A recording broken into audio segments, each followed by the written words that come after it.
Well, hello there. I have not gone live before, so this is a confession from me to you, and I just want you to know that I'm going to do my best tonight. But hey, welcome. If you're new to the channel, welcome to the channel. If you're somebody who's been around for a while, welcome back, and I'm glad that you could make it. My name is John, and I do a lot of things with Tesla and full self-driving. And I thought I would just take some time here coming up and after a year of full self-driving, having done this for a while, of just sharing with you some of my experiences over the last year, kind of diving into what I like, what I don't like, getting a chance to answer questions that you might have, and talk a little bit about the update that we're expecting, version 11. So welcome. If you have any questions, feel free to put those in the chat. And I think I can put comments right up on the screen. So, hey, Dora David, hey right back. So, yeah, so that's, so I'm just getting used to the flow of things here. Really, again, this is my first live stream, but thanks again for watching. So we're going to dive right into it and talk a little bit about just kind of the history of how I got here with full self-driving, what I have, what I enjoy about it, and so forth.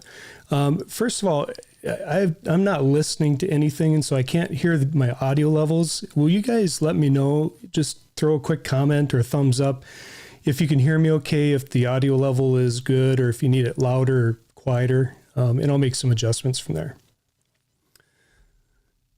And with that, we'll just get right into it. So I bought my Tesla Model Y. Oh, thanks, Jason. Got that. I bought my Tesla Model Y in June of 2020, and it was really a kind of a surprise purchase. So I had a Chevy Volt, and I live not far from a Tesla supercharger here in Eau Claire, Wisconsin, and I thought it would be good to go fully electric, but I really wasn't sure. So I looked at the Tesla.com website. At the time, the deposit was $100, and so I popped $100 in for deposit. I went through the configurator and chose a Model Y, and then I had the conversation with my wife. And as you can imagine, that didn't go over so great. But the selling point was, hey, March of 2020 was the first release of the Model Y, and there's a year of back orders that Tesla is going to have to satisfy. So, hey, we may as well get our order in because it's going to be a year before we get it. But lo and behold, that was the time that the world kind of changed. And I assumed that a lot of Tesla orders had been canceled, or people maybe delayed their delivery, because instead of waiting a year from the time I ordered, I had a text from Tesla in May that said, hey, get everything ready in your account. We're going to give you a VIN number and you can take delivery. And that was for June of 2020. So that's when I bought my Model Y. I've got one of the early VIN numbers, and I did not buy full self-driving initially with it because I was again, just kind of new into the Tesla world and not really sure what I wanted to do with the car. I was just like happy to get a fully electric car, right? So after having it for a little bit and hearing about some of the price increases that were coming up, I decided that if I'm going to do it, it's better to do it sooner than wait later, because I'll end up paying more for it later. And I added the full self-driving capability, is what they call it, in July of 2020. So from July of 2020 to October of 2021, I had the full self-driving capability, which really just extended the autopilot for the car to allow it to make automatic lane changes on the highway. And eventually it started seeing stoplights and stop signs, and it would come to stops and go when the light changed, that kind of thing. But it really didn't do driving, like point-to-point driving and navigation, until October of 2021. So Tesla had announced, at the time, I think they had about 2,000 people in the full self-driving beta program. They were on version 9 when they first released it to those 2,000 people. And they announced that there would be a safety score function where people could request it and participate and get a safety score. and then get full self-driving. So I signed up for that in September of 2021, and started driving around and was watching my safety score go from 100 to 99, 98, 97. And I was kind of freaking out. I was never going to get it.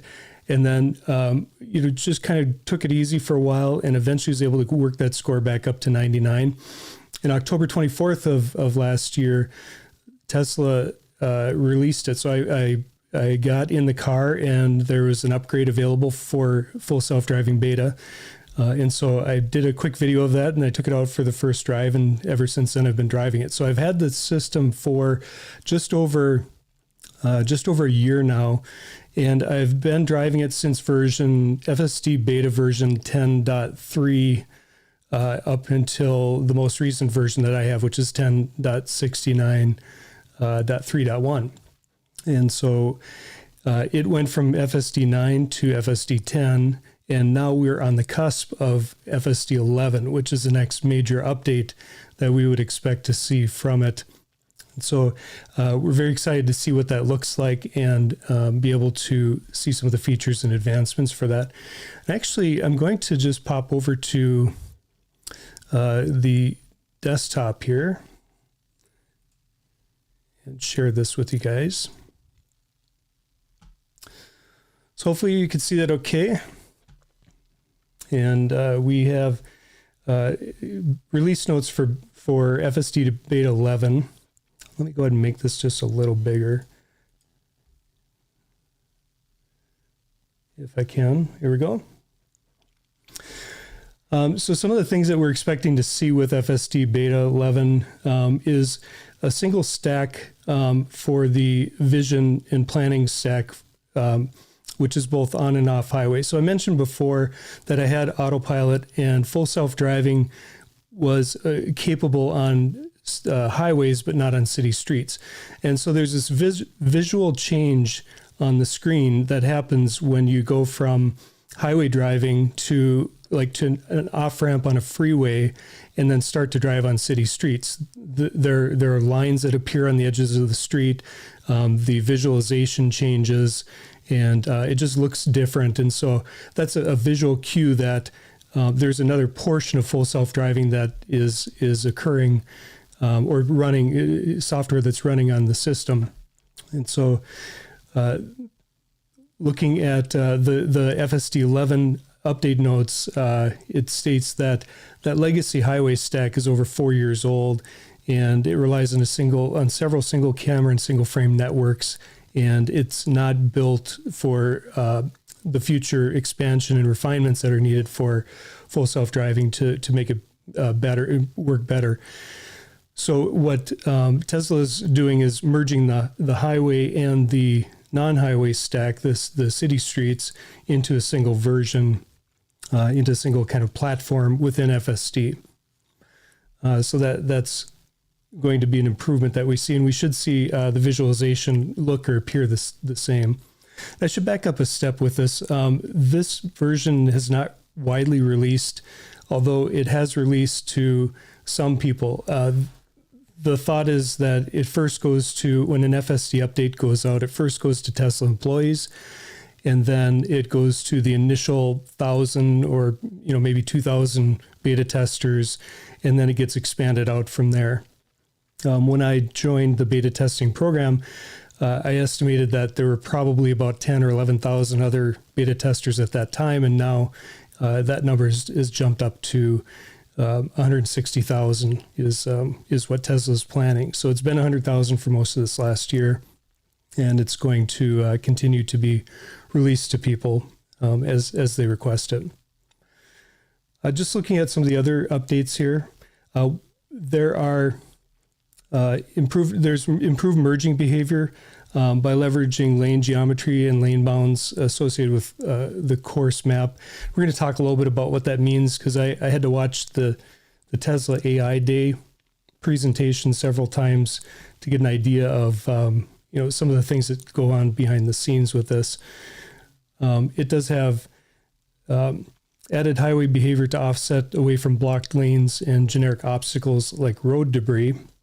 And that was one of the big complaints that I had with FSD, when I was driving it on highways and even the autopilot function is that there could be a tire on the road, or there could be a garbage bag, or just a piece of debris or something that fell off a car in front of you, and your car would be oblivious to it. And so at those points, I'd always have to take over and steer the car around the obstacle and then re-engage FSD, or take my chances that the car would drive, its natural course would drive past that. So the new version appears to have fixed that issue, and it looks like it will see those obstacles and it will kind of maneuver around them as well. We do have improved speed-based lane changes to better avoid slowing down traffic in fast lanes and interfere less with navigation. Reduce sensitivity for speed-based lane changes in chill mode, and then improve lane changes to allow higher jerk maneuvers or quicker maneuvers if required to stay on route. So before it would value comfort over maneuverability to get away from something, and now it appears to have struck a little bit of a balance between those. So that should provide some additional safety as well. They do also improve some of the smoothness at highway lane splits, and it'll be less strict about centering between lanes when it's safe to do so, and reducing latency of trajectory by 20% without sacrificing behavior. And this last one is interesting. They say press the video record button on the top bar UI to share your feedback. That has pretty much gone away. I think most people that drive full self-driving beta in the last version have lost this video button. So if you're not familiar with that, on the screen in the car on the top was a little button that you could press, and it would send a VIN-associated video clip that you could not view in the car to Tesla, that they would then be able to, in theory, be able to look at and see what you reported. So people would hit that button. It was intended to provide feedback for unsafe situations and to kind of escalate some of the critical events to Tesla, that they could learn from it and correct those for future updates. I think what ended up happening was they were just overwhelmed by the volume of data that was submitted and unable to keep up with that. And so they've removed that for most of the FSD beta testers out there. So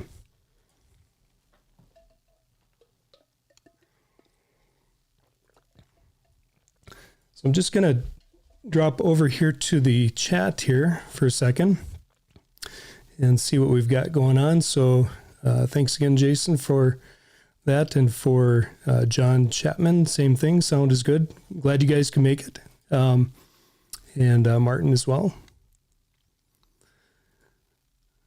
And we've got a question, I think, from John Chapman, and it says, I wonder if version 11 will continue with strikes and suspensions. Has been the first notation on the last several updates. And yes, that's typically what they do when they put out a new release, is they'll kind of reset the counter clock. So there's a plus minus with this, actually, that they'll reset the counter clock, and people don't have the strikes that they had before, but now they are doing some other things that increase the chances of getting a strike. And one of the things that I've read is people here may be aware that Tesla, to maintain full self-driving, requires the user to hold onto the steering wheel with enough force that as the car is turning the wheel, it feels the resistance of your hand. And so that knows that is how you communicate to the car that you are present with the car and that you're ready to take over. And so it requires that during driving. And what some people have done to kind of work around that is they will hang a little weight, like a half a pound weight or 1 pound weight, on the side of the steering wheel. So as it's turning, it feels that resistance, and then they can be totally hands-free for, hundreds of miles driving down the road. Well, Tesla's caught on to that, and that little trick is going away, because now doing so will get you or earn you a strike if it does detect that you're overriding that safety feature. So just little things like that are becoming more stringent with it. So they would reset the strikes, but they'd also increase things that you could do to get strikes. So there's kind of an offset with that. So good question. Good question. So I wanted to just talk a little bit too about full self-driving and what is different about this versus driving versus a human driving or versus cars without full self-driving. I want to back up a step before I get into this and say when I post driving videos, and I've seen comments in other videos, I get a lot of comments about, well, it's not really a car, it's not really a test of FSD because you're not in San Francisco or you're not driving in New York City. And so it's not testing those busy traffic environments. And there's a component of that that's true.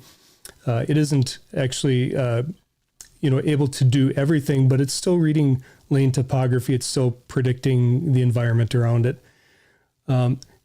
What I find with a lot of full self beta testers, myself included, is that our reference point when we're testing is what we would do as a human driver.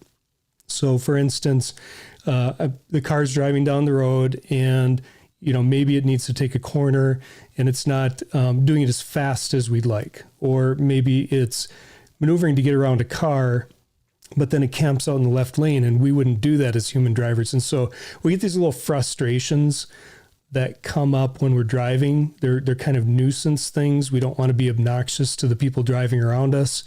We don't want to get honked at. That's human behavior. You don't like to get honked at.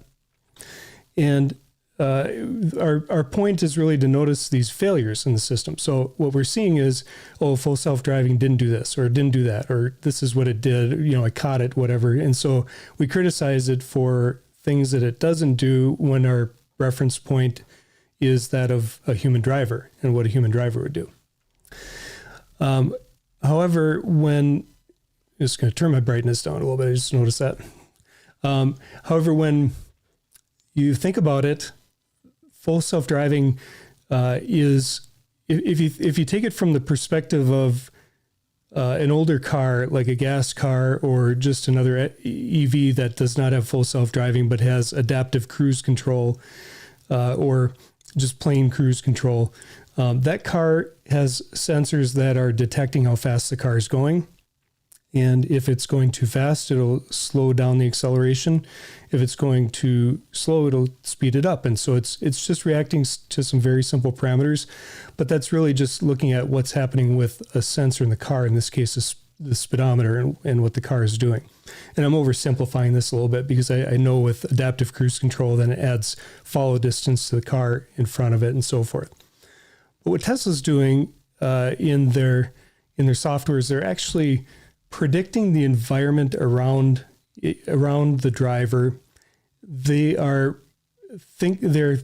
projecting out several scenarios and then choosing based on several parameters which of those scenarios the car should take to feel most natural. So what I have on the screen here is just an example, and this comes from the AI Day, and it's one of the models that they showed. So here we have an intersection where the car is making a left-hand turn, and there is a pedestrian crossing right here.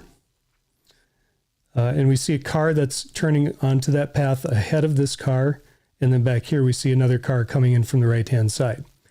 So the car can do a couple of different things. It can try to be what they call assert to the pedestrian. So it can make this turn before the pedestrian gets there, and it could try to cross in front of the pedestrian.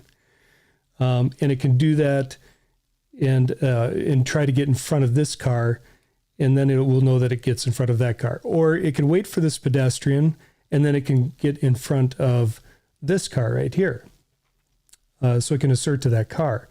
Or it can wait for both the pedestrian and that car to pass, and then it can follow a route to insert itself or continue on the route behind those vehicles. So what it's doing in this case is it's actually looking at different scenarios in the environment. It's predicting what of those scenarios will be the most natural and be the safest. So it takes into account safety and comfort as well.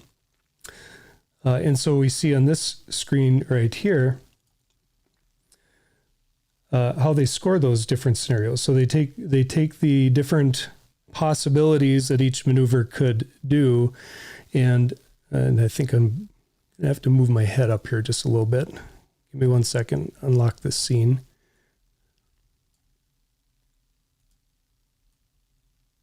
Okay. Right. So what they do is look for safety things. So in this case, collision checks. Then they also look for comfort analysis, how that maneuver would weigh against what a human driver would do, and how comfortable it is. So how much like lateral force is there. It also looks at the likelihood that an intervention is going to be needed in that, and so. Does it make me as a driver feel uncomfortable enough that I'm going to take over and stop full self-driving to complete that maneuver manually? And then it also looks at human-like discriminators. So it tries to make the car behave as close to human as possible. So that is how full self-driving is designed to work, and that varies greatly from what cruise control did in past vehicles. So if you look at it from a zero, like no capability, and what it adds to the driving, it just in what I've shown here, it's doing a lot. It's performing a lot of different tasks that and doing them fairly well. Because we do see a lot of videos, and I think I have some too, where they're very minimal interventions, and the interventions that we have are really not for safety now. It's more for like comfort and making sure that we're not presenting ourselves as a nuisance to other drivers around us. So the other thing it's doing too, if we jump back into this, is it's predicting different routes. And so if we look at this map right here, this is an intersection, and it's a trajectory intersection. So it's doing this in real time, by the way. The car does not send data out to Tesla, and Tesla servers send data back to the car and say, this is what you should do. Everything that the car needs for full self-driving is self-contained within it. And so it's doing all of these functions through computations and through algorithms and predictions that are all on board the car with you that you're driving. So that's pretty phenomenal that they could do that. And what I'm seeing here in this is called lane mapping. What they will do for an intersection is map out all the different routes that you can take with this. So, for instance, the car is here, this green dot, and it wants to make a right-hand turn. So in this type of intersection, that car can turn into the near lane, which is the yellow dot, and then continue on to the red dot here. Or it can take a wider turn and jump to the teal dot and then go to the blue dot here. And when would it do different scenario, or when would it do one versus the other? Well, if there is a vehicle parked in this lane, as it's making the turn, it sees that lane is obstructed. Now it'll choose the far lane because it wants to maneuver around that. And that's typically the scenario that I see, or if there's construction or something else, some kind of obstacle in this lane, where the car will then adapt its turn and then take the alternate course of action. So again, the car is looking at things in the environment around it. Let's see if I can grab another quick screenshot here to show that. So this is another one that talks, again, these are all from the AI day. So here it's presenting a scenario where the car is driving and there's a bus that's pulling out in front of it. The car is modeling everything around it, including buildings, other vehicles. It even sees this little obstruction right here, which is this construction hazard out in the middle of the road. Looks like a smokestack. And it's depicting that on the screen. And then the bus itself, it predicts in the entire length, and it shows the curve of the bus, and it also shows the trajectory of the bus, and it'll respond by slowing down, letting the bus continue, and then it will continue and follow that bus. So these are decisions that the car is making in real time while it's moving, and that allows it to be as safe as it is. So when you sit back and reflect on everything that's going on, I've just like hit the tip of the iceberg. I'm not an engineer, and I'm certainly not an AI engineer expert. But when you think about this, the technology that is in our cars that have full self-driving is really quite amazing and mind-boggling. Like I can't even fathom some of the work that goes into it, and it continues to get better over time. To the point where we're starting to see some other car types.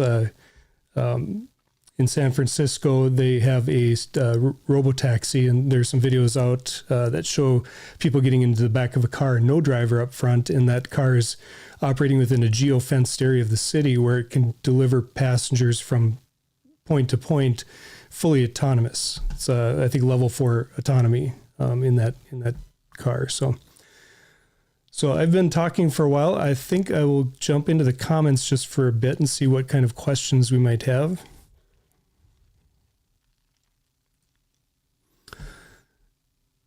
So we have Steve Judge says 69.3.1 still poor with turn signals. Any idea why?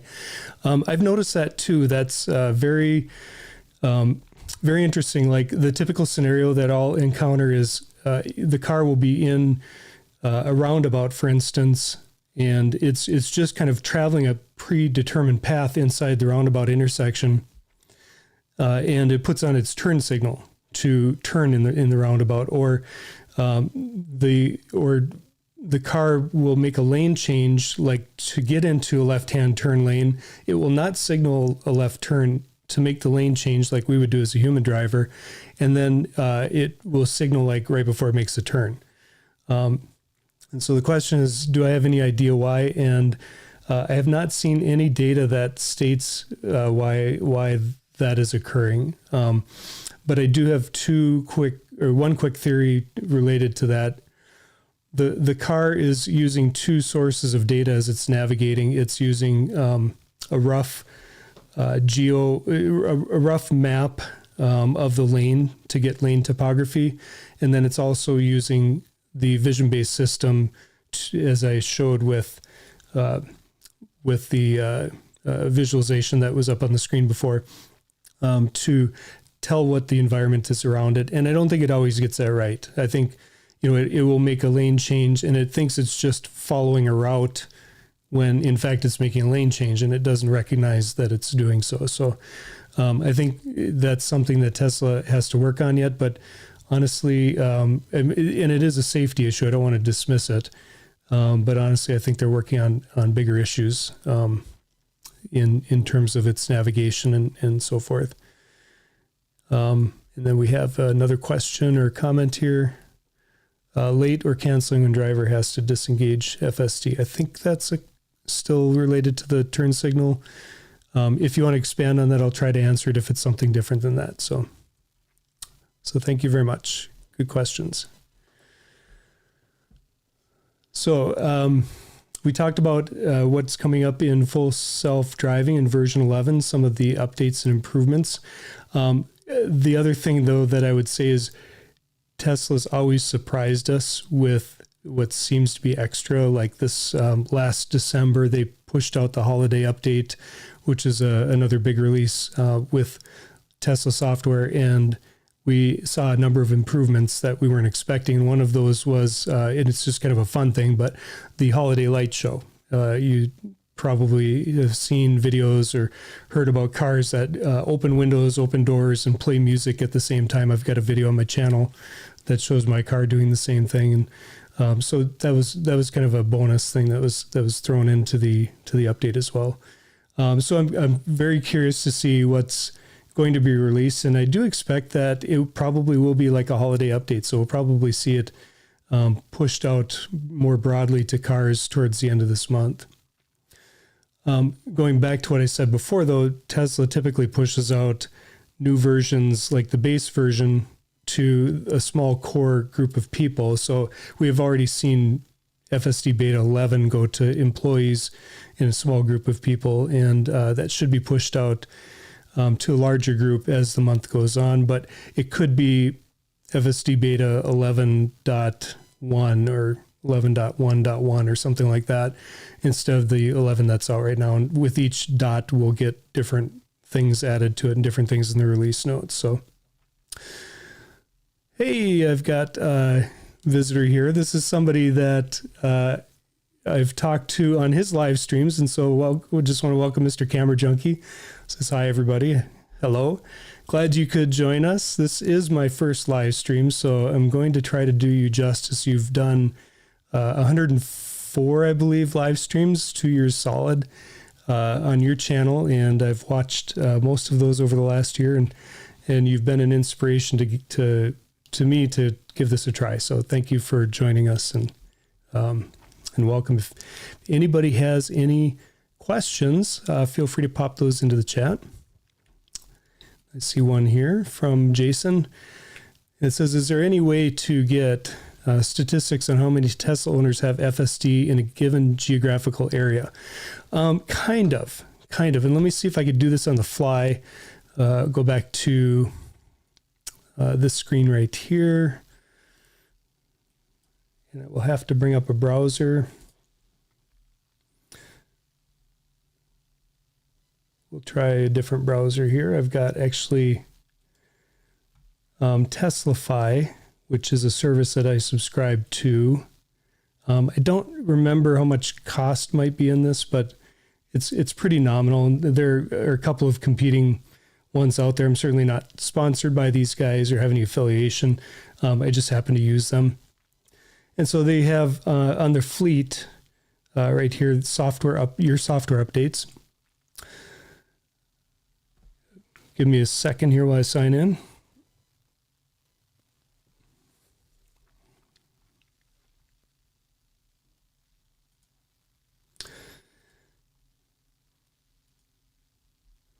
And so what we're seeing on the screen right now is a summary of the versions that are on my car or have been on my car, and when those were installed. And so, and then the little red is which version of FSD Beta this software version contained.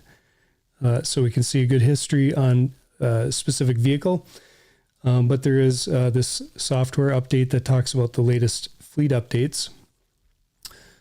And it kind of shows here over days. So let's take this one, for instance, 1125, 1126. If we look across the top here, we can see the most common version out there early on that was being installed was this 2022.36.20, which is the FSD version that I'm currently on. So actually, I'm in this group right now. But we're seeing up here since 1129 a group of 40.4.2. This is not an FSD release of software, and so it has some updates which we'll see in the next software release, but it does not have FSD. So what this tells me is this is probably a software update that's being pushed out to Tesla owners that have not purchased the full self-driving beta package or full self-driving capability for their car. And so that happens where updates are staggered out like that. But down below is probably the best way to answer that question. And this is just kind of a summary of the date. And so we see a lot of pages of data here, and I can expand that to be even more entries per page. But over here on the right is where we see the region. So if I wanted to sort by region and let's say focus on Wisconsin, and I just see one car here that took an update today, Model Y long range like mine here in Wisconsin. But that's probably the best way to get it. I think this data could be exported into Excel and then put in a pivot table and drill down a little further. So that that may help answer the question. But we can see down below in this graph here the different versions and the dates that those are all out. So you can kind of see from that what the most popular thing is. One caveat to this is only people that are also signed up on Teslafy. So Teslafy connects to the Tesla app in the on your phone, or connects to your car through your Tesla app or through your Tesla.com login. Sorry. And it actually gets data from your car. So for other owners that have opted to participate in this, we're all sending data to Teslafy, and it's getting this data from that. So this does not represent every single Tesla vehicle out there. So that is a limitation of it, but it's a good cross section. I've just kind of looked at it as, it's a sampling of, which is typically what we see in any kind of study out there. So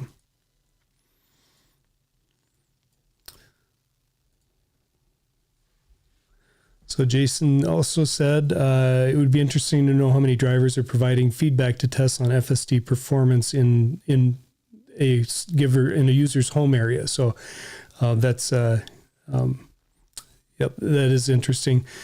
And I think the point that Jason brings up with that is that if I'm driving on roads that are unique to my area and I'm seeing issues, and there are other drivers out there experiencing those same things, are we sending more data to Tesla to analyze, to fix those situations and make improvements for future software updates? And so we would expect in areas that are very populated that it's collecting more data and fixing issues or identifying and seeing issues more than it would, say, here in Eau Claire, Wisconsin, which is a pretty small community with just a handful of Teslas out on the road. So it's a very good question.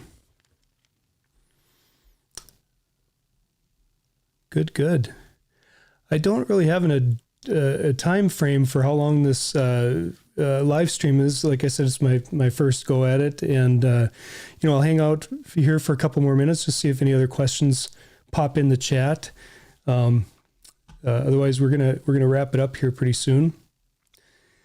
And I want to just take a look here at some of the other things that I was thinking to talk with you guys about tonight. I guess one other thing which I'll share is right here. And this is, give me 1 second. I'm just going to unlock that and maybe shrink me down just a little bit and move this over to the other side. There we go.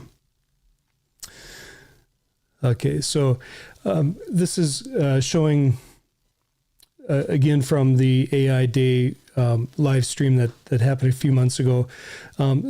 Something else cool that Tesla's doing with full self-driving, and that's that they're not only looking at different roads, but they're also looking at different conditions for those roads. So it's interpreting what it sees in the dark, and you can see from the lines out here, the colored lines, that it is still identifying lane markings and navigation, turns, etc., even when it's dark and the cameras don't see as well. Also in foggy conditions, it's able to see through that. When certain things are occluded, so what occluded is if I'm driving down a road, like it's a 2-lane highway and I'm in the left lane, and there's a car that's passing me in the right lane, does it remember what was in the right lane so that it can kind of predict what's behind that car? And that could be important for merging traffic on a freeway, to be able to adapt its driving behavior for oncoming traffic and be able to predict those situations. And so it does a pretty good job of detecting occluded areas.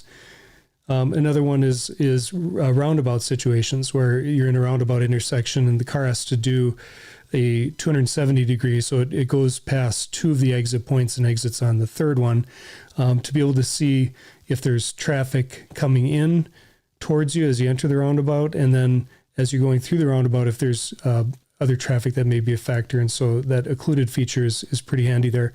Then the last one is rainy.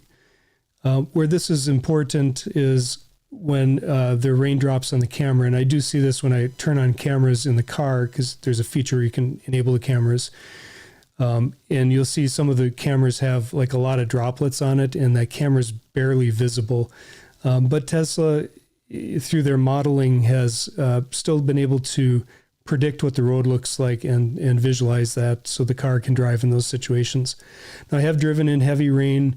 I recall a late night drive to Nashville, Tennessee, and I was in Kentucky, and there's just this huge downpour where there's maybe like a quarter-mile visibility. And this is a drive where like people are slowing down or people are pulled over and stopped, and everybody's driving with their hazard lights on. That's the kind of driving. And I actually tried full self-driving safely, tried it in that situation, and it did hold up for a period of time, but then it would give me an error message and say that it's not available. Like one of the cameras was blinded or occluded.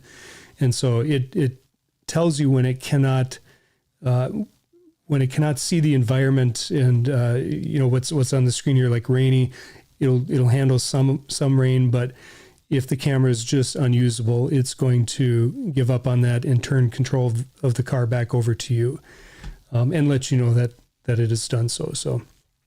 So again, a lot of safety built into that.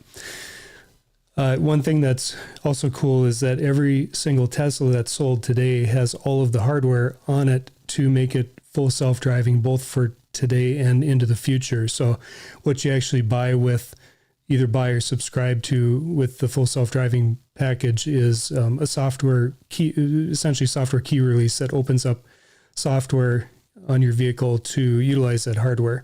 The only exception to that are some of the older Teslas. There are older hardware versions that have to be updated, and some of the older Model S's and X's have cameras, not enough cameras on the car to use the vision system that's in place right now. So those cars need some type of hardware upgrade to be full self-driving capable.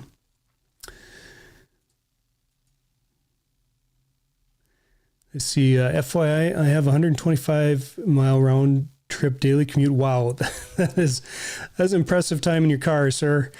I have 69.3.1 on before leaving my driveway to my work and back. Almost no disengagements on a given day, and only a handful of interventions. And yeah, that's exactly what I'm seeing when I drive, John, on my driving as well, is that I can make entire trips with minimal interventions. And when I do drive longer road distances, one of the favorite things I like to do is put on full self-driving or autopilot and let the car do its thing, because now I'm no longer worried about menial driving tasks like making sure the car is in the center of the lane and making sure it's holding a set speed, and moving lane changes for other traffic.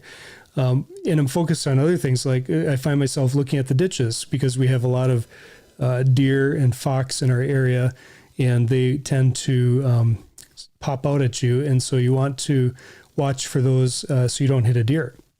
And so on long road trips, especially at night, I will look in the ditches, let the car do the driving, and I'm just kind of paying attention to the environment and assisting it.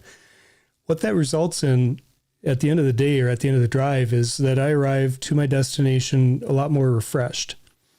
We'd make a 4-hour drive, about a 250-mile 4-hour drive to our cabin in northern Minnesota. In the summertime, we do it twice a month, and in the wintertime, we're maybe every month or two we go up in that area.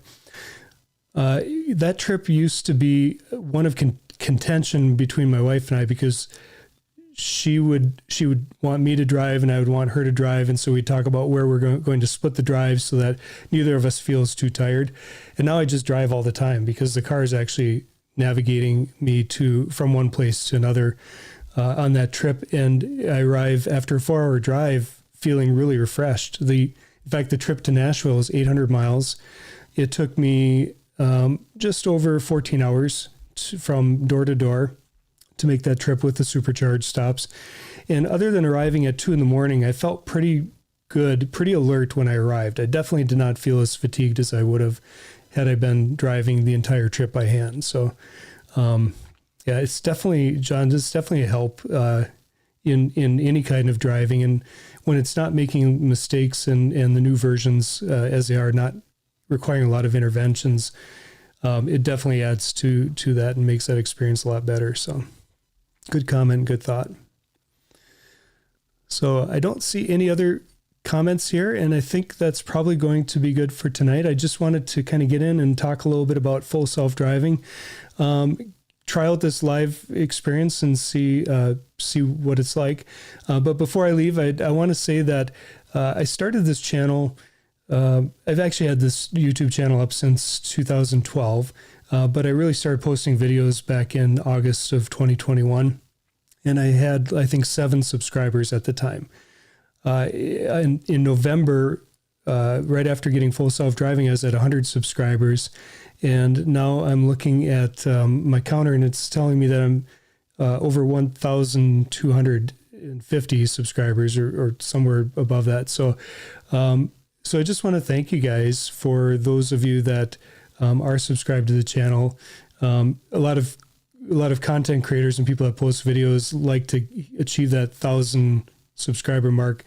It's just kind of a validation that the content that they're producing is bringing some value to people, and that people are finding it engaging, and that does give us a lot of energy to move forward. So I thought, in lieu of doing like 1,000 subscriber celebration, which I think sounded a little cheesy, I thought I would just kind of make a mention here at the end of my first live stream that I'm doing tonight, and thank everybody for their support with the channel. So that's all I have for tonight. I just want to thank you guys so much for watching, and we'll maybe do this again soon. Definitely have more videos coming out here in the near future. So we'll catch you in the next one. All right.